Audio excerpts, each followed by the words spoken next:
Hello, and welcome to The Content Bite, a podcast for freelancers who use their words to make money. I'm Rachel Smith, a freelance journalist, copywriter, and content producer. I'm also the founder of Rachel's List, a jobs board and community for Australian writers and other creatives. And I'm Lynn Testoni. I'm a journalist and content writer as well. Rachel and I are your weekly co-hosts, and every week we bring you all kinds of tips, tricks, and some fabulous guests to help you make the most of your freelance business. You know, feast or famine cycle hits harder without visibility over your finances. And that's why we love Rounded. It's an accounting system that reveals income sources, profitable clients and projects, and it helps you even anticipate quiet periods, doesn't it? It does. It's great. And I know that because I've been doing this for quite a few years, like 10 years now, I have some real peaks and troughs over the years. And I think having that visibility into my finances really helps me, A, not get stressed, and B, manage that cash flow. I think it's really good. Yeah, you can claim all the right costs and expenses with Rounders Expense Tracker, and some users have saved thousands through their tax returns. So it's really a total game changer for your money management. True. Particularly, it's been a tough couple of years with this whole cost of living crisis. And I really like the fact you can track the invoices and payment reminders so you don't have to worry about those things. Like Rounded looks after it all for you. It definitely does. And it frees up hours for you to either find more clients and earn more or maintain a better work-life balance. We're all about that. We are. And if you're a Rachel's List member, you get 20% off the annual Rounded subscription. So check out the show notes for more about that. Fantastic.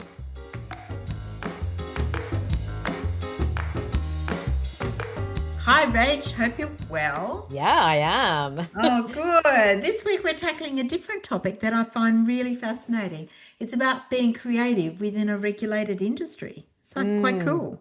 I know. It's something that we have talked about, but we haven't really had someone on the podcast talking about that. No. So this week's guest, Amy Hadley, works with clients in the beauty industry, and there are lots of rules around what you can and can't say.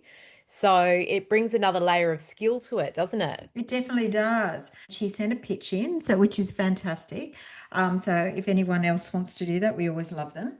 And I thought it's something we should all be mindful of.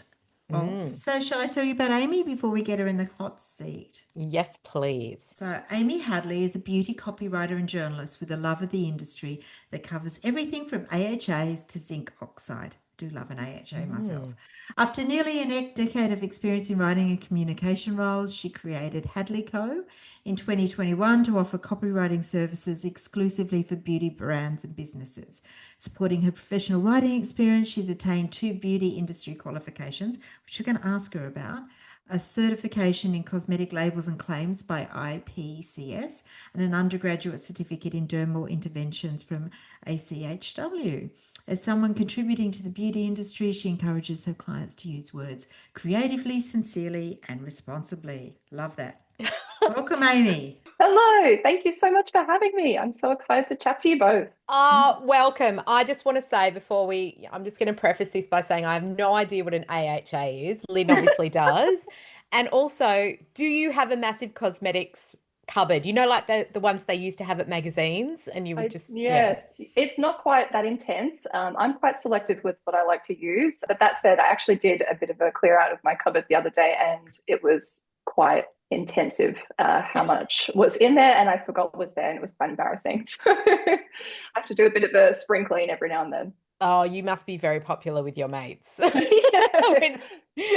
Exactly right. I mean, look, I don't actually receive all that much free product because a lot of the clients that I'm working with, they're actually developing the product as I'm working with them. So, a lot of the time it doesn't even exist until, months or even sometimes years later. So, Wow. it's not as much free stuff as you would imagine. But still, the generous clients can be very generous, which is very sweet of them. Yeah. That is interesting. Yeah, I love that you mix sort of the creative and regulatory parts of the beauty business. And I think that's becoming really important, isn't it? Especially as copywriters, that we have that edge, we have that extra something that we can bring to the job that's going to get clients over the line. So what inspired you to make that your specialization? Yeah, so working as a copywriter in the beauty industry and mixing creativity with an understanding of regulations wasn't so much of a decision, but a necessity, I think. So in the beauty industry, regulations obviously exist to protect consumers, but it also helps to level the playing field between brands, so big and small brands. And the thought behind that, I suppose, is that, brands obviously aren't allowed to just say whatever they like. Doing so would obviously be extremely misleading.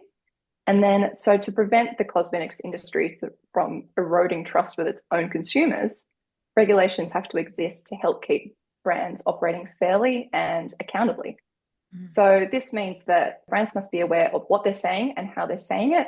And as a bit of a side note, I would say that following the Modernization of Cosmetics Regulation Act of 2022 in the US, which really surprised a lot of people and has shocked the industry to some extent, I wouldn't be surprised if something like that were to happen in Australia in the coming years.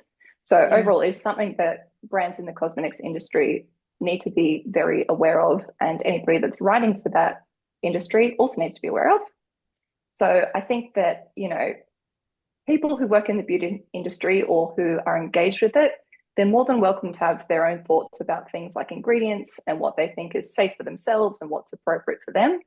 But it just isn't appropriate or compliant to be using a brand or a product as a platform to share those thoughts. And it's not compliant. You just cannot be saying certain things. Yeah. So when working with clients and developing, claims and helping them sort of understand the limitations of what they should and shouldn't say, I sort of see it in two different ways. If I'm working with a client who's new to the beauty industry, perhaps they've come from, different professional background and wanted to launch their own brand, for example, a lot of my job is kind of gently guiding and hand-holding them about, what you can and can't say. Yeah, a bit of education, yeah. And is that sort of regulatory stuff, does it vary depending on the platform? So are there things you can say maybe in an ad, but you can't say like in store? Like because I know like point of sale, like in a chemist or in a supermarket or something, there's certain things you can't say, or on TV. Does it vary? It can vary, but overall, I would say the principles are pretty much the same. Yeah. Obviously it depends what sort of product you're talking about, what market you're operating in, the actual intent of the product, the ingredients that are in it, all of those sort of things. But I would say, overwhelmingly, the entire point of the regulations are to protect consumers from brands that are just misleading things, making things up as they go along, really overblowing, what a moisturizer is going to do. It's not going to change your life. Oh, how disappointing. I know. I'm so sorry. You know what I'm getting smashed with at the moment is those neck tightening serums. Yes. Yeah.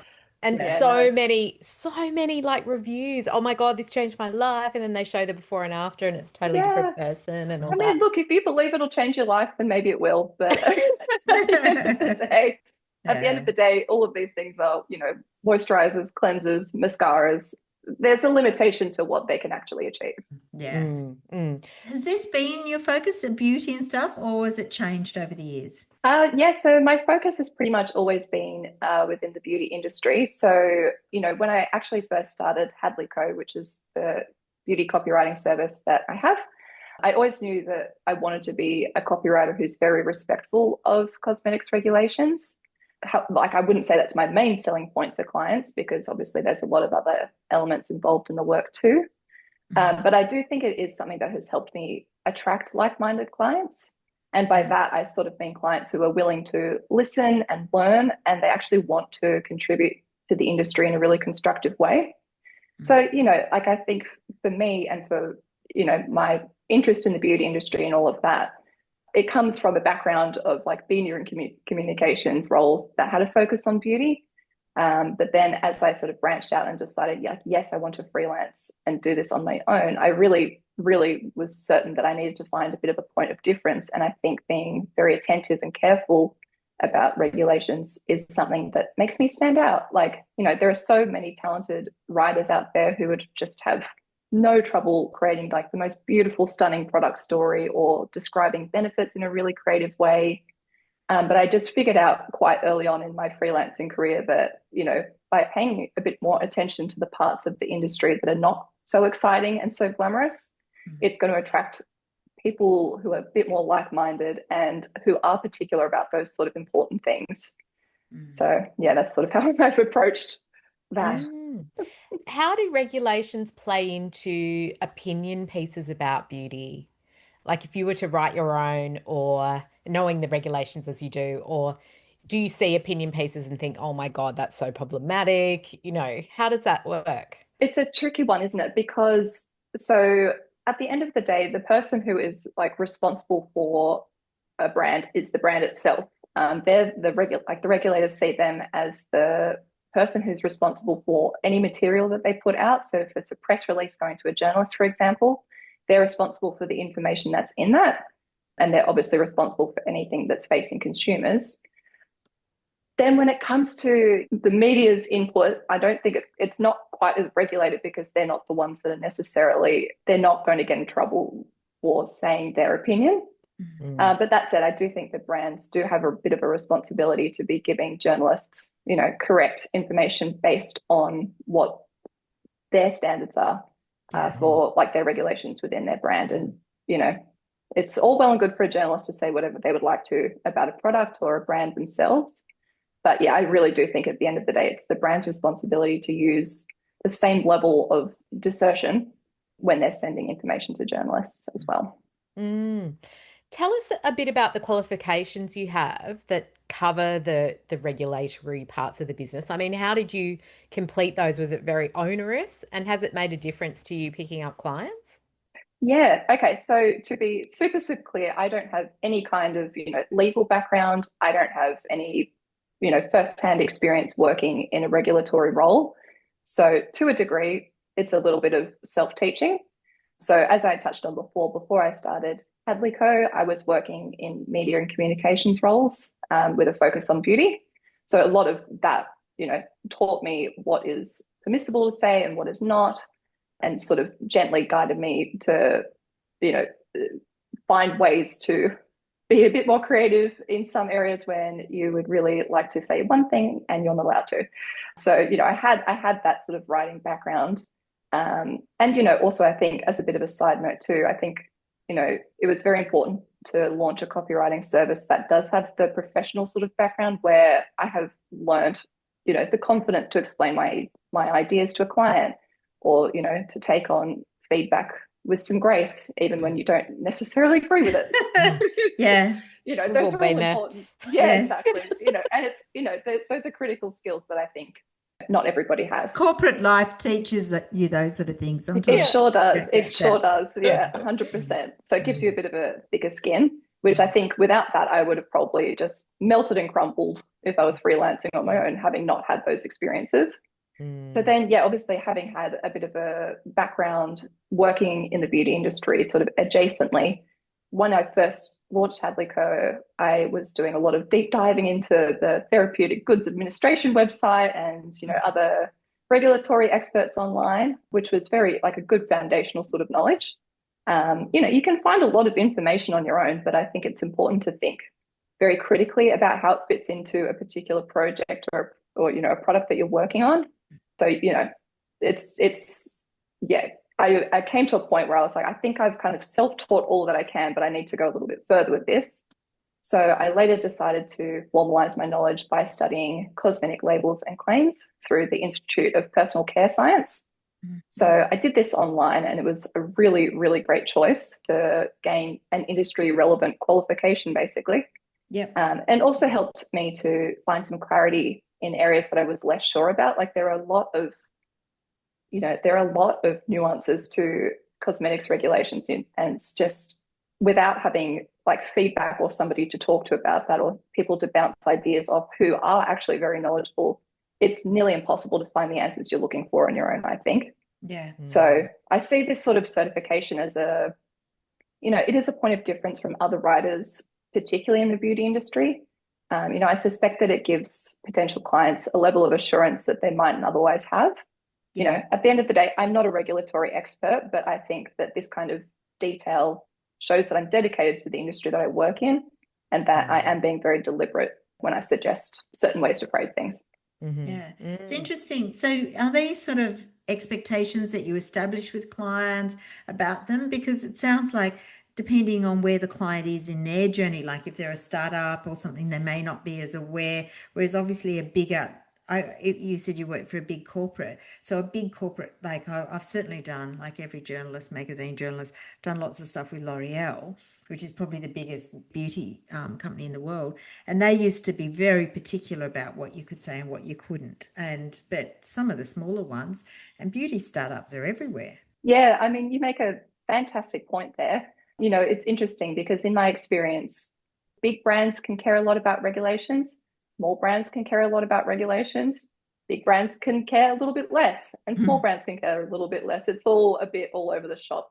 Obviously, I would love to see everybody care a lot, but that's not quite what that's like They'll at the care. They'll moment. care once the lawyers come knocking. Yeah, well, yeah, funny. They suddenly care a lot when that happens. So, but yes, I guess if I could give some advice about, establishing expectations around who's responsible for things and whatever else. So I like to start off explaining to new clients, like anyone that's new to the industry or new to me, the sort of jurisdiction that I'm in. So, I'm not a regulator. I can't make any judgments on their behalf.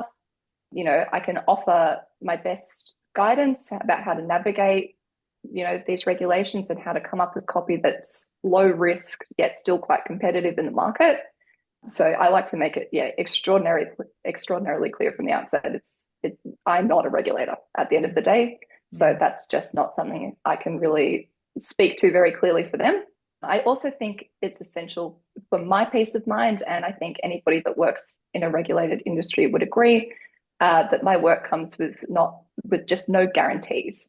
I think you would be remiss not to make that point very early to people. Of course, you're going to be using best practices and all of the knowledge that you have, and you're happy to research things and be a resource. But at the end of the day, it's I can't guarantee that everything will be smooth sailing, but we can do our best. So I'm always happy to offer advice, incorporate feedback if it's coming from a regulatory person. But yeah, ultimately, it's not my responsibility what is published, it's the client's. And that isn't just me saying it, that is information that comes from regulators, as we touched on before. So to give you a bit of background as well, the regulations that do exist within the cosmetics industry do say that cosmetic brands themselves, they are responsible for anything that they say publicly. So whether that's something on their packaging, if it's on their website, if it's something within their marketing channels, it even goes to the extent of the testimonials that you choose to publish on your website. Yeah. If it says this, healed my psoriasis, like you can't be saying that. You cannot be including that. That's just not compliant. Yeah. So then it's, obviously a lot of education around that and helping clients understand the limitations of what can and can't be said. So as a little tip to help clients along the way, especially if they are small or new to the industry themselves, I like to send them out a cheat sheet, basically. So before we commit to working together, they have a bit of an understanding of what the regulations involve, the kind of advice that I can and can't offer, and like some examples of phrases that wouldn't be compliant. And it always surprises people that there's just so much more that you can't say than what you can say. Yeah. And they are always horrified when they're like, what? I thought I could say that. Every other brand says that. It's like, well, just because someone does it doesn't make it right for you. So in doing so, I think this step also sets some boundaries about like the work that I can help with, and then areas when they can expect that I would push back a little bit. This is so fascinating because, I think we mentioned, I can't remember if it was on air or not, about the neck the neck serums, right? Yes. That I'm being bombarded with on Facebook. I think I must have clicked on one and now it's like a free for all. But listening to you, it feels like everything that I'm seeing on Facebook is just a wild wet, like they're just cowboys in what they say. So how are they just taking a punt, hoping they don't get, look, I guess without making any sweeping statements and judgments about, brands that I don't know and don't work with and so on and so forth, but my best guess would be that they either aren't aware that what they're doing is non-compliant, or if they are aware, they're taking a bit of a measured risk, which is something that brands do. If you are confident that perhaps your product will sell better if you put a specific word or phrase onto the packaging or as part of the advertising or, something online, if you're confident that it's going to really increase your sales and you could deal with a potential fine or legal action, you might do it. You But might just do also, it. it would be a lot harder to pick up somebody advertising in sort of on Facebook compared to, say, somebody with Point of Sale and Woolworths, won't it? I mean, that's the Yes, thing, of course. isn't it? Like, you're more likely to be picked up because I think some of those Facebook ads are a bit fly by night, very hard to track down who's doing it, could be anywhere in the Yeah. world, all that sort of stuff. But also, is it a defense saying, "Oh, I didn't realize that wasn't compliant," or, you know? All of the information I've been told from people who work in regulatory jobs or have any kind of, say in those sort of things, regulators don't care if you don't know. Yeah. You should have found out. You should have been a bit more responsible. You shouldn't have, They should have published hired something you. if you weren't. They should have hired me. Yeah. Yeah. Maybe they will now. Yeah, well, look, Yes. I can give them my best advice and see how it lands. Yeah. Oh my goodness. So is it kind of hard to be creative with your words when you're a bit hamstrung on what you can say? I find it to be a blessing and a curse. Yeah. So I really enjoy a bit of, I love the challenge of a creative constraint. And I do encounter that a lot in my work. I have the perspective maybe that regulations don't have to be a groan. It can actually be an opportunity to, explore ideas in a different way that other people might miss if they're feeling really bogged down. So there's a lot of, this brand did it this way, so we should as well, which I just don't necessarily subscribe to. Speaking to that, I can't tell you the number of brands who have engaged with me and wanted to work with me and have said, "Oh, well, we just want to sound like Go To Skincare." I was going to say Go To, that particular, I mean, their copywriting is amazing. It is spectacular. It is singular. It is beautiful. And I think they've done an exceptional job of creating a brand that is just so distinctive. But then my question to brands, particularly new brands, is that if you're trying to make your own mark in like a very competitive industry, why on earth would you want to do something that's already been so successfully done? Yeah. Like if you want to make a mark, it's not necessarily going to happen by following what's trendy right now or whoever's, kind of leading your particular market right now. You'll get ahead by being yourself or creating something that's completely new. So, to me, I see brands that are willing to observe their competitors from a distance and they're willing to be courageous and try something new. They're the ones that are going to have a better chance of success in my eyes. So that's, the fun side of it. The cursed side is that the work can be quite disappointing and frustrating, particularly when you have to break news to, a smaller brand, for example, and tell them that, the ingredient that they were going to make these beautiful claims about and everything hinges on this, it's not going to work. It's not going to be considered compliant. It can be really, it's a very frustrating process for them and, unenjoyable for me to, break people's hearts when they've got their ideas really set in stone and they've got a vision and they know exactly how it's going to sound. And it's, never nice to be the bearer of bad news. But, speaking of bad news, like I experience it myself too, sometimes working with brands that have a legal or regulatory department. Sometimes I will share something, some work that I've created for them, and for some reason or another, it just won't sit well with their legal department. And often I think that comes from a lack of information within the process. So, for example, I was working with a small brand who were creating a range of products, and their main claims were really specific to this one particular ingredient. So I submitted the copy, it was approved, moved on, thought we were done with that. And then only later did I find out that they had actually reformulated their product, but sent the existing copy to their legal person to review. And so they were like, "What is this? You can't be saying any of these things. That's not even in your product."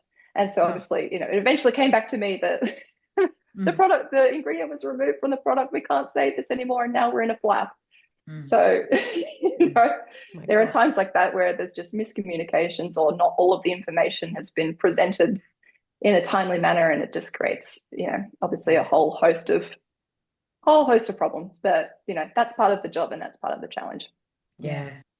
Oh, that is Mm. tricky. You must have to develop a really good relationship with the legal department or the regulatory department. Is that a regular sort of thing, or I guess it depends on the size of the organization? Yeah, so it very, very much depends on the size of the client that I'm working with and the way that they're structured. But interestingly enough, I actually find that I'm usually a few steps removed from their legal department or their regulatory person.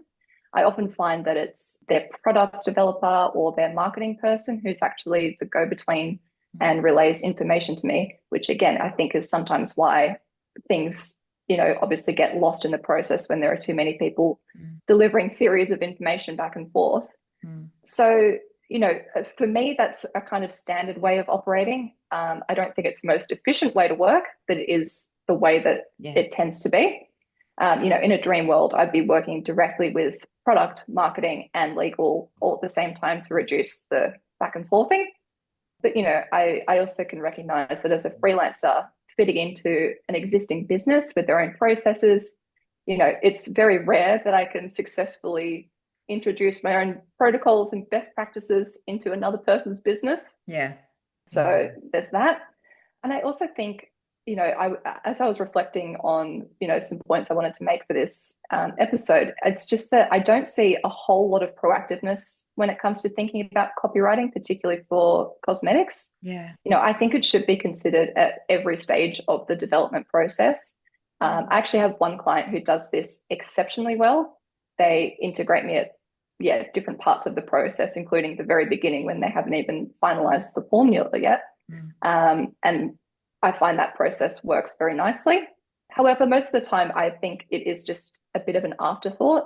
If marketing and product and legal, if they haven't been communicating along the way, the wheels often fall off in the copywriting stage because it really just reveals, I guess, misalignments about what it is that they're expecting to say to their customers about this product or this innovation. So mm, it can be very challenging.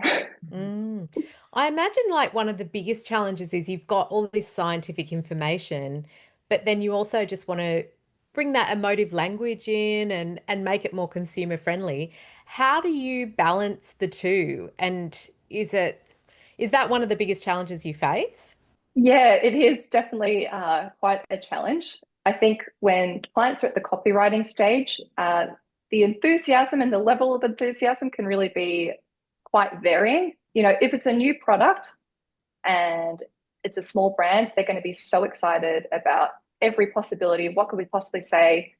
They're very involved and invested in what it is that they're creating. So there is that excitement to create something that's really stunning and sensory and describe it in a way that's really exciting. But I think other times that sense of excitement kind of gets lost in the panic because Or in it's a the lot of, process while developing it, yeah, they sort of get bogged down in the details. exactly Yeah. right, exactly Mm, right. And when it's time to get to the copywriting, they've got their product samples that need to be made. They need the label on the sample. And if we haven't got the label design, we haven't got copy for a label. Oh my God, what are we going to do? mm. So there's a lot of last minute action where it's just like, oh, we didn't realize we needed it like yesterday. So can we please get started now? Mm, I think that's also part of the process and to be expected, especially if it's a brand that's, doing all of this for the first time and figuring out as they go. mm, Mm.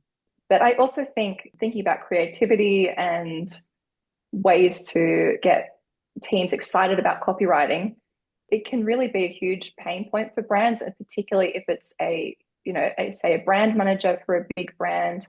They might not have the time, the interest, the skill set, whatever it is, to do it themselves. And I think people worry about wasting their time going around in circles, pulling their hair out, trying to think about what to write about this product or for this product.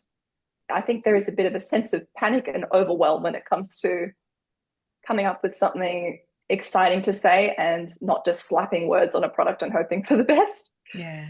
But yeah, I guess a way that I try to help clients be involved in the copywriting process and feel excited about it is to help them sort of see the opportunities that copy actually can create for a brand.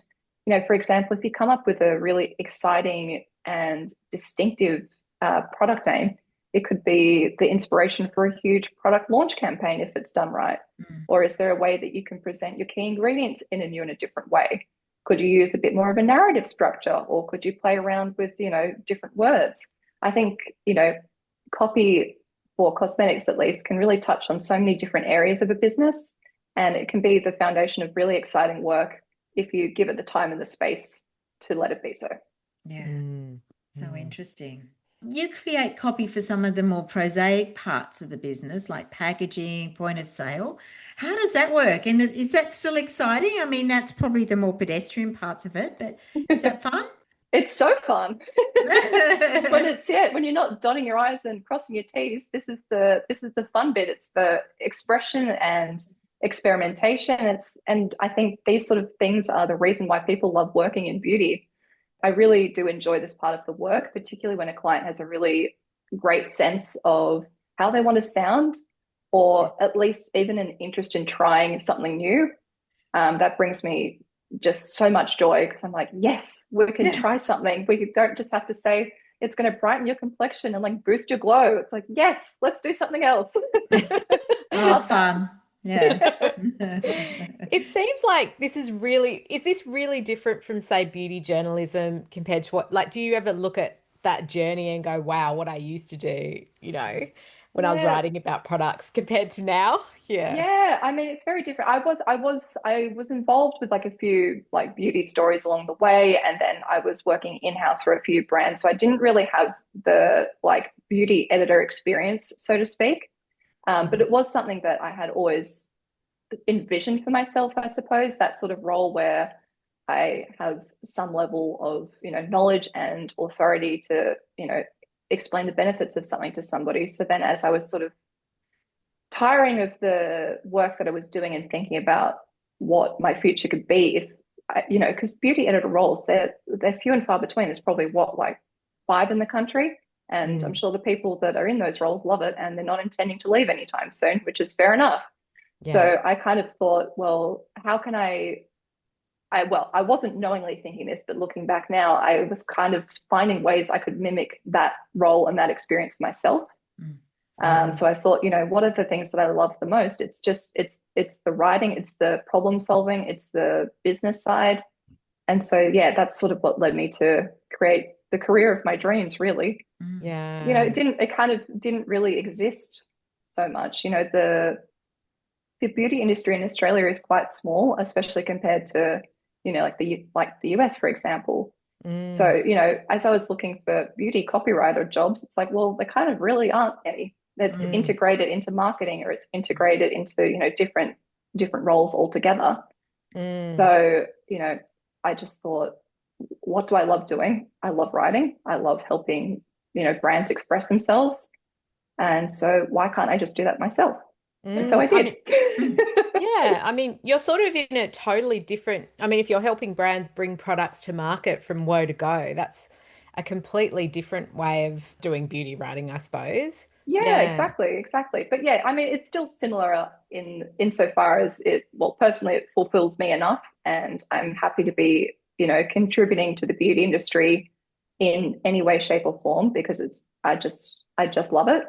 Mm. But yeah, when I look back on, the parts of the roles that I had in the past, that I sort of the parts of it that I did enjoy and the parts that came more naturally to me, it really was just like the copywriting. That was, Mm. yeah, Yeah, very that's your much the part that passion. I was into. Yeah. Not Mm. so Yeah. much, emailing, going to PR events, those sort of things are not really my thing.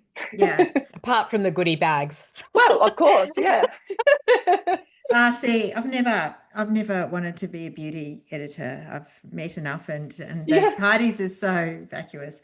And also, can I just say that the beauty editors are the most lowly paid of all the magazine writers. That's because they're So getting so much product. Yeah. yeah, but you can't use product to pay your mortgage. No, that's right. So That's Hmm. right. I don't know. I think the beauty editor role is overvalued for having seen it from the inside. But Yeah. that's just me on getting too ranty there. Mm. Do you think that niching down as you've done has actually brought you business? Because do you think people go for an expert like yourself, and that gives you the opportunity to charge a premium for your services? Yeah, absolutely. I mean, as I mentioned, I chose copywriting for beauty brands very naturally. It's something that I just knew I wanted to do.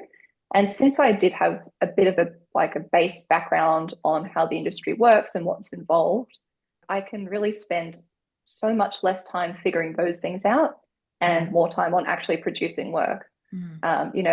Because I have the experience behind me, I'm not wasting my time trying to figure out what ingredients do, or other parts of the product development process that would otherwise be very difficult to find out and work out for yourself. So I think having that background is quite a benefit to me. And I do my best to try and attract a very specific kind of client, someone who values a specialized skill set rather than a generalist, and can see value in the qualifications and experience that I have, because, they're the things that do make me different. I'm certainly not the best copywriter for every single beauty brand out there, and I would never profess to be. But for people that value the same things I do or approach the industry in a similar way, I think that sort of speaks for itself. Yeah. And I think I've also, at this point, developed quite a good sense of who is going to be a nuisance to work with. And so, yeah. You can recognize those red flags. Yeah, I can. And you know what? Against my best judgment, I sometimes take on that work anyway and see where it goes. But I've kind of reached the point now where even if I've known that they're not going to be the greatest client and I did it anyway, I see that now as a bit of proof that I can value myself, and that I can actually trust my own judgment. It's my judgment at the beginning said maybe don't, and then yes, we did it anyway, and now we know. We only do it once. Oh, I don't know. I tend to do it a lot, actually, but it's all good learning. So it's just a constant process, isn't it? Learning those things. Yeah, completely. That's the thing, and that's I think that's a challenge that I have and I enjoy. That has been a bit of a side quest in launching a copywriting service on my own. So always learning, which I do love. Well, it's really interesting hearing you talk about your work, and I'm just wondering how you approach pricing it. Like, do you have productized services or packages for regular type things, or do you find you're reinventing the wheel, as so many of us do, with a proposal for every different, project that comes along? How does that all work? So I have a number of regular clients who I charge a day rate for or a fixed rate for. So that's very straightforward and easy enough. It's definitely more complicated with clients who are, for example, launching a new brand, or they need a lot of work by a specific deadline, or they're an existing business that need to, reinvigorate their tone of voice or whatever it may be.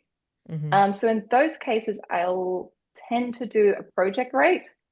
So this is, as the, formula goes, it's how many hours do I expect this work is going to take? How is their approval process structured? How many revisions are they thinking that they're going to need for each stage? All of those things. And I think another important factor too is how much additional time am I going to spend learning, and factor that into the price a little bit too. So, how much do I need to know about this client before I can really get stuck into it? Do I need to sharpen any specific skills?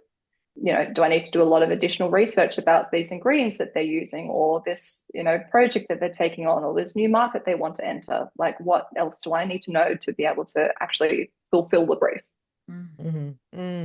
Do you find you're often taking things from, the real concept stage right through to the development and to point of sale? It very much depends on the client that I work with. Like, almost all of the work that I was doing when I first started the Hadley Co. was with new brands.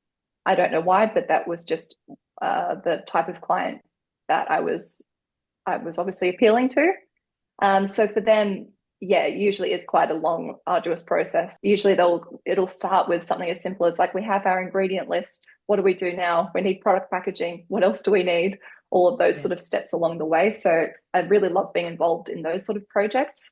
And obviously, it's a bit of a sliding scale as to their budget and how much time they have up their sleeves and all of those things. But I do love the challenge of that. But then generally speaking, I would say the larger the brand, the less hands-on I will be. So I find that clients tend to work with me quite reactively. They will have a deadline, or they will realize that they don't have the capacity to do something themselves. So it means I will just jump in at wherever they are at in their process and try and help them reach their next stage. And so for these kind of clients, I typically find that they change their copy at the last minute. So from the outside looking in, it's often because there are just too many people having a say too late in the game. So that can be a bit frustrating as the person who has been involved in it. But, I sometimes just have to have the realization of, that's the whether or nature of not the they, beast. yeah, exactly right. Like whether or not the copy that I presented to them and they had approved does get used, I helped them reach the point where they could find their voice for themselves and they decided what they want to say. So that and that fulfills the brief. They got the copy done in whatever way it worked for them. Would I say it that way as I didn't suggest? No, I probably wouldn't say it that way. I would say it what I said. But, that's not for me to worry about. That's up to them to decide at the late stage if that's how they want to work. So, I guess it's a learning curve to realize that, it's not a reflection necessarily of me and what I'm doing. If people change their minds at the last minute, it doesn't mean that I'm bad at my job. It doesn't mean that I don't know what I'm doing. There are so many factors involved and things move very quickly. And a lot of people end up having a say at the 11th hour. Yeah, exactly. Yeah. Yes. The feedback loop, the endless feedback loop. I do love the idea of following a product all the way through. That must give you such a sense of achievement. Do you find that? Yes, 100%. It is such a joy to see, a client, finally have their product being sold, or, they've managed to create, a really fantastic ad campaign that I could walk outside and see, or, seeing just even like a mention in like the dreamiest publication they could imagine, and just, gaining recognition for something that they've created it is such a wonderful feeling for me. And so, for them, I can only imagine how overwhelmingly beautiful that must be. Yeah. Whenever I step in, it's a small part of what is obviously a very large and long process, especially for small brands. They are often surprised by how long things can take.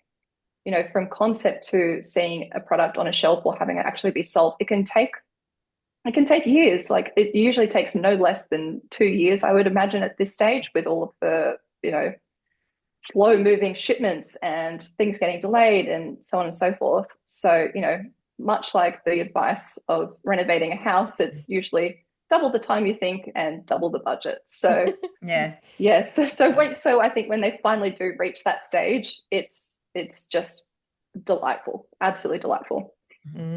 What are some of the brands that you must follow all the new brands that come out and what's going on, like Celeste has got Buoy Beauty and that sort of thing. Is that exciting to you, seeing, the new stuff that's coming out and how they've chosen to position themselves in the market and the copy and all of that? Yeah, I do really like reflecting on especially Australian beauty. I think we have a very interesting take on things, which is quite carefree and, quite creative, I would say. I think like the Australian beauty industry definitely has the skill and the ability to tap into emotions in a way that I think other markets don't do so much, because our industry is smaller. Like it's not so much of a risk compared to in the US, if you're trying to launch a brand, you're trying to make it appeal to hundreds of millions of people, right? And it's going to be hard to do, so you're not going to be as creative. Whereas I think because the nature of the Australian beauty industry is smaller, people are more willing to take those risks. So yeah, I absolutely love seeing brands just do something differently. I'm just personally, for me, I'm sick to death of seeing, like, oh, we're a plant-based brand, we're all natural, or we've got glycerin. It's like, okay, Yeah. sure. It's been around for a while. Yeah. It can get a little bit tiresome, but Yeah. each to their own, of course. Yeah. Well, talk us through something that's really of interest to everybody listening, and that's how you find your clients. Is it a mixture of things? Is it SEO? Are you pitching your services? What are the avenues? So when I first started my copywriting service, 100% of my work came from cold pitching. I had literally zero leads and a dream. So I was just thrown into the deep end. Well, the deep end that I threw myself into, rather. Looking back now, I can see that that was quite a risky move. But for me, it was fine at the time, so I can stand by that. Now I am in the fortunate position where I do have a roster of regular clients, so I don't have to pitch as frequently as I used to.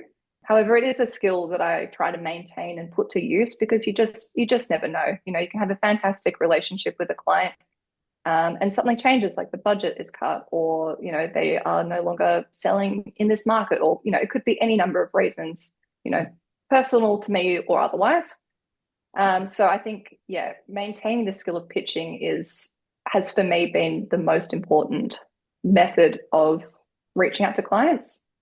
I also try to be a little bit proactive insofar as making a lot of connections on LinkedIn. Yeah.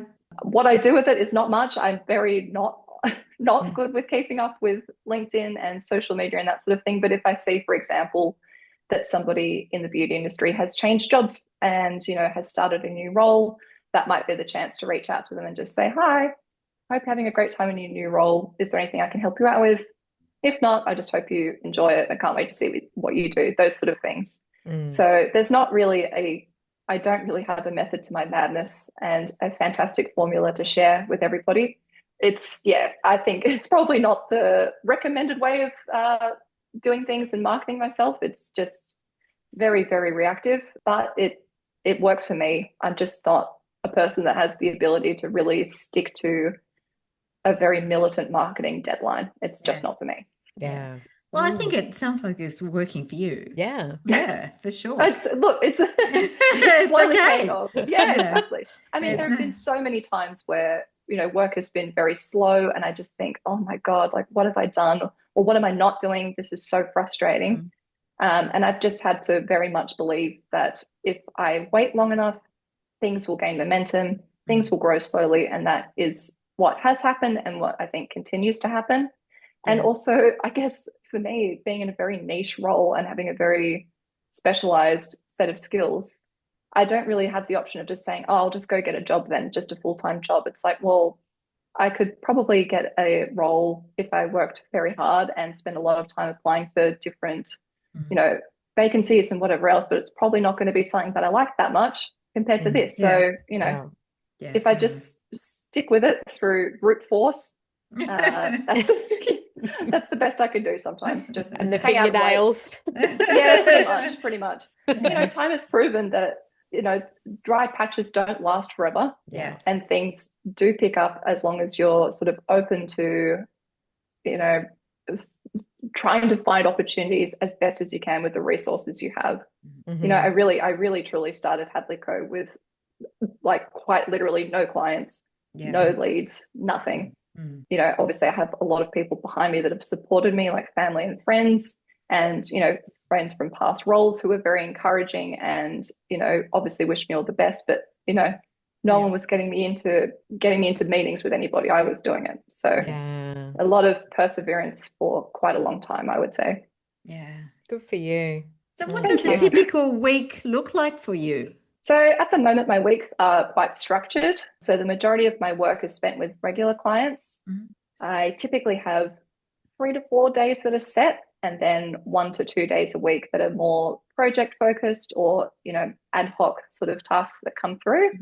But yeah, as I said before, typical freelancing behavior, I don't spend nearly enough time on marketing myself. So I do need to carve some time out here and there to do that. But, it's one of those things. It's like, I'm always going to put it last because I'd rather be working on work rather than working on work. Yeah, for sure. On the business. Yeah, exactly. Yeah, exactly right. So, yeah. Well, we love to ask all our guests about their favorite tech tips or the tools that they would be lost without. I'm wondering if, being a beauty copywriter, there's any that we haven't heard about. Probably not. I was trying to think about like what tools do I use that are really helpful to me. Upon reflection, I'm quite low tech. Everybody tends to say that on this podcast. I don't know what it is, But yeah, as much as I can see the value in, project management apps, I've just found that clients are happy to use tools that they already know. Everybody knows how to use Microsoft Word.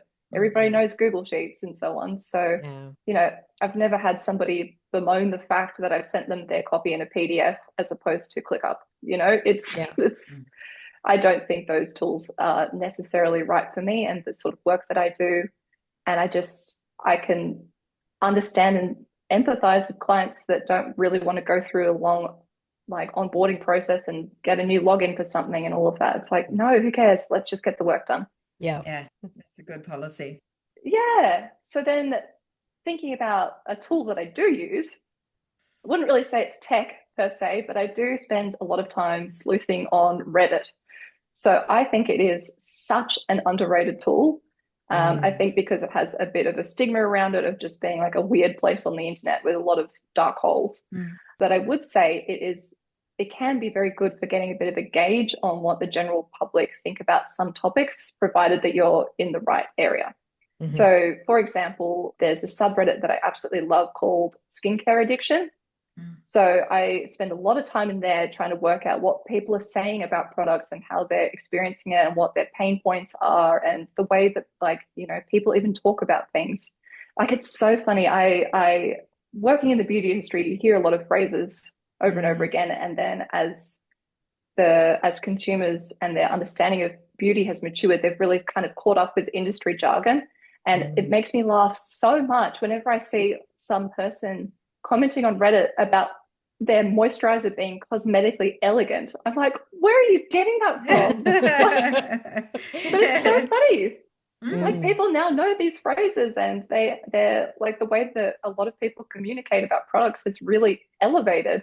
So, that's not to say that beauty brands necessarily need to do the same thing, but it's like people are more switched on than you realize. Yeah. And I also do think that it is a good way to gauge your own perspective on things. I find myself getting really, really wrapped up in other colleagues saying this is so exciting, I can't wait to work on this project, everyone's going to love it. And it's like, yeah, of course they are.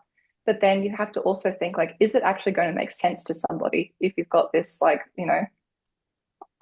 don't know, a beautiful, really conceptual campaign. Is that going to make sense to anybody aside from the people that are in the beauty industry? So I think it is a really good option and tool when used correctly as a bit of a vibe check. Yeah, I was going to say sense check. Actually, for sure. You're the second person to talk about Reddit this week on the podcast in regards to kind of review mining and audience research, which is really good. Yeah.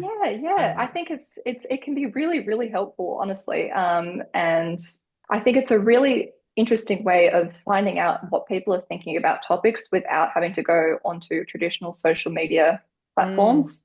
Because Lipstick Lover 22 or whoever, they don't care if their comment is going to be seen by people. They don't really care if a beauty brand is going to repost it. They don't care about how it looks to people. They're just explaining how they feel about something, expecting nothing in return. Yeah. So I think that's very powerful. Yeah, so interesting. Yeah. Wow. Oh, thanks for such a great chat, Amy. I really enjoyed it. It was so interesting. It's my pleasure. A lot of substance to the beauty industry, which I like. I did like that. Yeah. So tell us where our audience can find you. Yeah, sure. So my main point of contact is my website, which is hadleyco.com.au. I'm also on LinkedIn, and I'm also inactively on Instagram. They do something about that. I know. It's on my to-do list of many things to tackle this year. But so those are the main places that people can find me if they'd like to connect or learn anything more about beauty copywriting. Fantastic. Amazing. Well, thanks again, Amy, for being our guest this week. That brings us to the end of the show. But if you're listening and you like the show, please leave us a rating and a review on the platform where you find your podcasts. And we'll pop everything in the show notes that we've mentioned so you can find out more about where you can connect with Amy. And we'll see everybody again next week. Will we? Next week. We will. Next week. Okay. Definitely. Okay. Bye. Thanks again to our wonderful sponsors, Rounded, easy accounting and invoicing software that helps freelancers run their business with confidence. And don't forget, if you're a gold member of Rachel's List, You can check your welcome emails for an exclusive discount code on the annual subscription rate. You can also find it in the private Facebook Gold group, or just contact us at hello@rachelslist.com.au.